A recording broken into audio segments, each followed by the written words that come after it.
네, 안녕하세요. 땅나무 강장훈입니다. 오늘은 주식 투자 10년 했을 때와 토지 투자 10년 했을 때에 어떠한 차이가 있는지 한번 알아보겠습니다. 먼저 코스피라고 들어보셨을 겁니다. 우리 우량주 지표라고도 할 수 있거든요. 요즘은 장기 투자를 주식으로 하면 무조건 돈 벌 수 있는 시대는 지났다고 생각합니다. 그만큼 지수가 너무 들쑥날쑥하고 장기 투자로 오래 버티다가 오히려 상장 폐지되는 것도 많기 때문입니다. 그만큼 저는 토지 투자보다는 주식 투자 리스크가 훨씬 더 크다고 생각하거든요. 그 이유는 코스피 10년 주기 그래프만 봐도 알 수 있습니다. 그래프를 보면 10년 전과 후가 동일합니다. 물론 평균치라서 개개인 종목별로 많이 오른 것도 있겠지만 전체적인 흐름을 보았을 때는 10년 전 금액에서 오르락 내리락 하다가 다시 10년 전 금액이 되어 있습니다. 이 말은 즉 뭐냐면 10년 전에 100만원을 투자했으면 10년 후에도 100만원이 되었다는 거나 마찬가지거든요. 그리고 이제 10년 안에 제일 많이 올랐던 시장과 제일 낮았던 시장 지수를 비교해보면 2배조차 넘지 않습니다. 그리고 10년 전에 잘 나갔던 주요 기업들 주가 지수만 봐도 물론 오른 기업들도 많이 있지만 우리 고유 기업이었던 현대라든지 기아, 그 다음에 뭐 포스코 이런 기업들은 오히려 대폭 하락했거나 10년 전 그대로 모습으로 돌아갔습니다. 이처럼 주식은 가격이 올랐다가 떨어졌다가 반복하면서 결론은 10년 전 금액과 동일해지게 된 거거든요. 만약 10년 전 투자해서 안 팔고 10년 버틴 사람들은 다시 본전이 된 거나 마찬가지입니다. 거의 억장이 무너지는 장면이죠. 하지만 그에 반해 땅값은 전혀 다른 그래프입니다. 토지의 가치는 10년 전과 후를 봐도 지금까지 하락한 사례가 없습니다. 아예 없다고 봐도 무관합니다. 왜냐하면 완전하게 한정된 재화이기 때문이거든요. 주식이야 아무래도 새로운 기업이 태어나면 새롭게 탄생되면서 투자처가 공급이 되지만 땅은 공급 자체가 비탄력적입니다.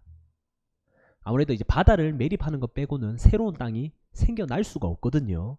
결국 수요 대비 공급이 비탄력적인 부동산에 투자를 하면 절대 잃지 않는 투자를 할 수가 있습니다.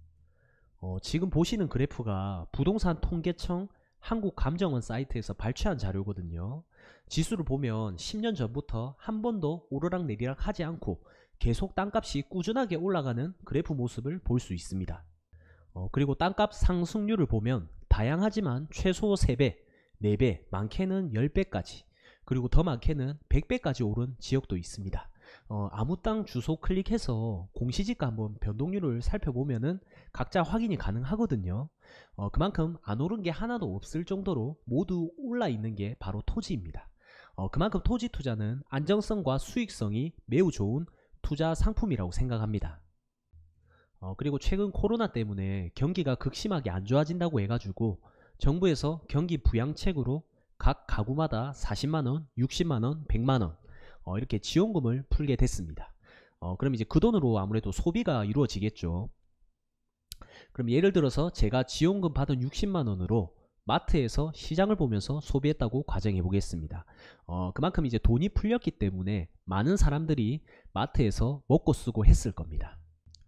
그럼 반대로 그 돈을 벌어들인 마트 사업장 사장님이 있을 거거든요. 그럼 그분들은 돈을 벌었기 때문에 그 돈으로 무엇을 할지 고민할 수밖에 없습니다. 물론 주식하는 사람도 있을 거고 부동산 투자를 하는 사람도 있을 거거든요. 그래서 내가 경기 부양책으로 돈이 풀리면서 10억을 벌었다, 이렇게 과정했을 때 여러분들은 그 돈으로 무엇을 하고 싶으신지 한 번쯤은 고민해 볼 필요가 있습니다. 당연히 부동산으로 자금이 많이 쏠릴 수밖에 없어요. 그래서 지금처럼 경기가 안 좋아진다 하더라도 자연스럽게 부동산 가격이 올라간다, 그런 말이 나오고 있는 겁니다. 참고로 저희 사무실만 봐도 마찬가지예요. 코로나로 인해서 거래 자체가 전혀 줄진 않았거든요. 오히려 더욱 수월하게 거래가 이루어지고 있는 추세입니다. 아무튼 내가 만약 10년 전으로 돌아간다면 주식에 투자할 건지 부동산에 투자할 건지 한 번쯤은 고민해 볼 필요가 있는 시점인 것 같습니다. 저는 황금성만 잘 따지고 산다면 토지 투자를 무조건 해야 되질 않나, 그렇게 생각합니다. 충분히 고민해 보시고 본인에게 맞는 투자 방식을 찾으시길 바랍니다. 이상 오늘 내용은 여기서 마치겠습니다. 내용이 좋았다면 좋아요랑 구독 눌러주시고요. 이상 땅나무 강장군이었습니다. 감사합니다.